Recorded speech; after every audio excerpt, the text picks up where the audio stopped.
This video will provide a brief introduction to solving differential equations numerically using Euler's method. It will focus on deriving the Euler's method scheme for solving differential equations. So, the first thing, let's throw a differential equation out there. So this differential equation is just dy dt equals some function of y. And of course, this is going to have its pal, some initial condition along with it. Just so we know where we are starting this iteration, much in the same sense of how we started all those iterations for discrete dynamical systems. So, where the Euler's method really kicks off is we look at this derivative. And from calculus A, we know that, well, we have a kind of uglier or more scary definition of derivative, if you will. So, we were first introduced derivative through this limit definition. So we have the limit as delta t goes to 0 of our function y evaluated at t plus that small delta t minus y of t all over delta t. So we had that difference quotient, and we took the limit of that difference quotient. And that's really what the derivative gave for us. But here, that's the left-hand side of our first-order differential equation. So on the right-hand side, we still have that's equal to whatever the original right-hand side of that differential equation is.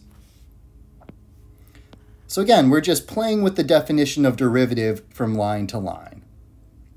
And here's really where the computer aspect comes into play.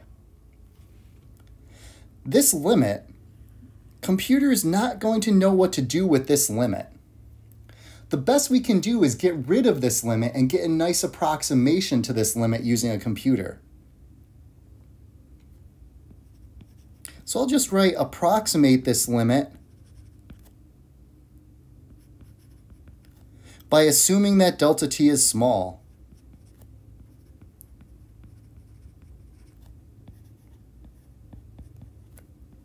You might ask how small? Well, there's an entire course called Numerical Analysis that will answer those types of questions.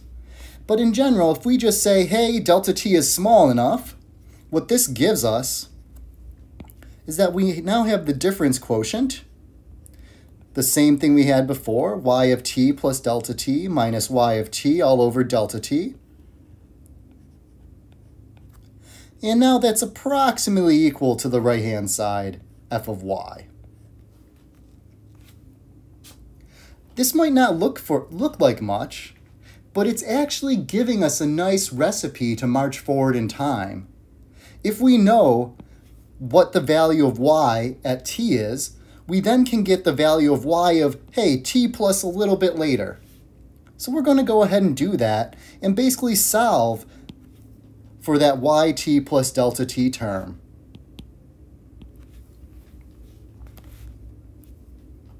So if we solve for that y of t plus delta t term, we get y of t plus delta t is still approximately equal to y of t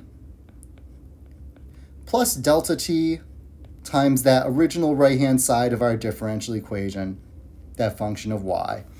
And this is our recipe for marching forward in time, or this is really the Euler's method.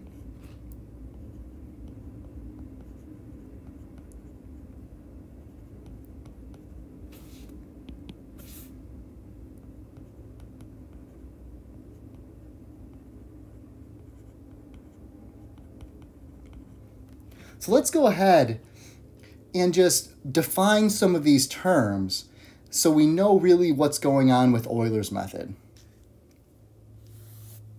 So I'll just write our same recipe out. If I want to know what the next little bit of value of the solution is at a time t plus delta t, I can use my prior solution knowledge of just what the solution was at y of t, and then we just add to it a little bit, a delta t times f of y.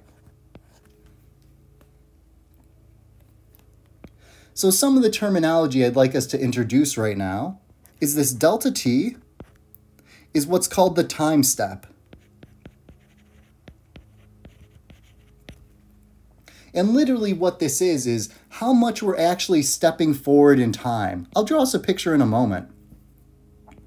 And this function, f of y, was just our function that was the right-hand side of our differential equation, just to make sure we're all on the same page.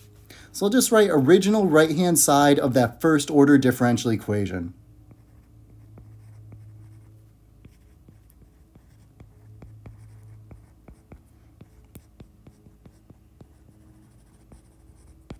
So the reason I want us to kind of make sure we're on the same wavelength about these terms is because really what we're saying is that if we're at a point y of t, so let's go ahead and draw that.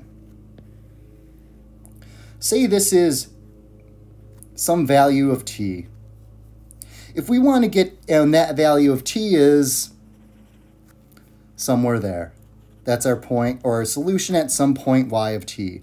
If we want to figure out what the solution is at just some little increment later, t plus delta t, this is our recipe for it. We start at that point, y of t, and we just add to it that little bit on the right-hand side, that delta t times that f of y, or that'll really be evaluated at f of y of t. So why don't we actually go back and rewrite that?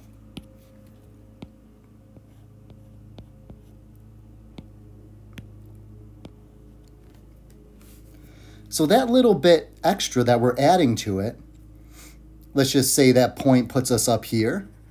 So this is our new point, y of t plus delta t. What this difference is that little bit that we've added.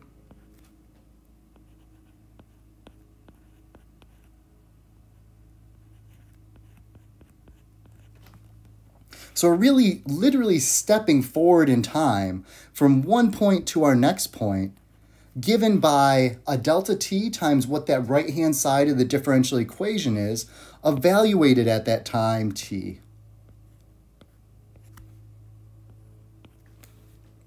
So this is what Euler's method is all about, is how we can continually keep stepping forward in time, just point to point to point. And the last thing I want us to note here is that this looks similar to a discrete dynamical system.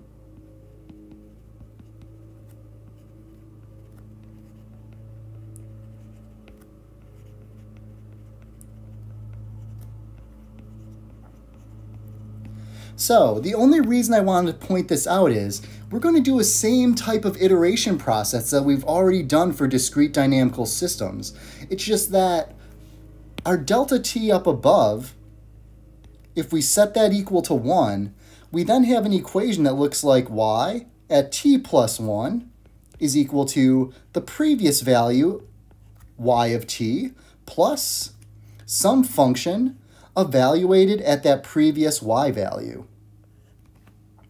So remember, the delta t would go right before that f function, but if we set that equal to 1, this really looks like a discrete dynamical system.